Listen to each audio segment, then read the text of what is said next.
किसान की बेटी। एक बहुत गरीब किसान था।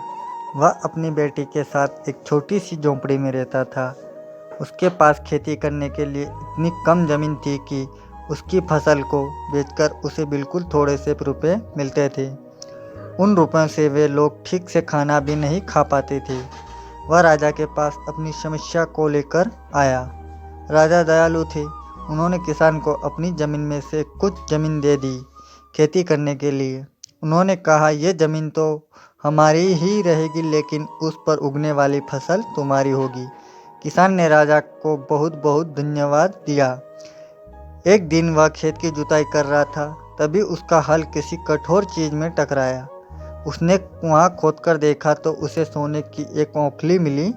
किसान ईमानदार था। उसने अपनी बेटी से कहा, हमें ये औंकली राजा के खेत से मिली है, इसकी ज़मीन है, उसी को ये औंकली भी देनी चाहिए, इसलिए हमको इसे राजा को लौटा देना चाहिए।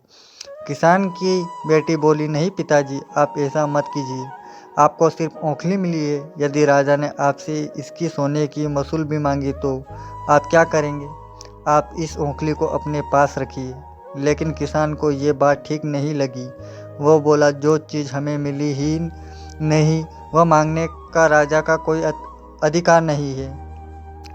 वह राजा के पास औंकली लेकर पहुंचा, लेकिन दरबार में ठीक वैसा ही हुआ जैसा कि किसान की बेटी ने सोचा था।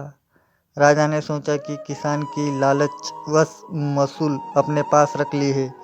किसान बेचारा सोने की वसूल कहाँ से लाकर देता।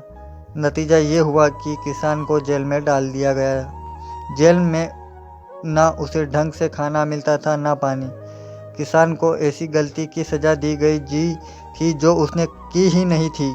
वह खाए पिए बिना निठाल हो गया। लेटे लेटे वह रोता रहता था और कहता था कि बेटी की बात मानी होती, काश मैंने अपनी बेटी की बात मानी होती। एक दिन राजा ने उसे ऐसा कहते हुए सुन लिया। उन्होंने किसान से पूछा कि वह ऐसा क्यों कह रहा है। तब किसान ने राजा को पूरी बात बताई। राजा को अपनी गलती का एहसास हुआ। किसान को तुरंत छोड़ दिया गया। किसान की बेटी को राजा ने दरबार में बुलाया। उससे बात करने के बाद राजा को पता चल गया कि वह कितनी बुद्धिमान है। किसान की बेटी को राज्य के खजाने का मंत्री बना दिया गया।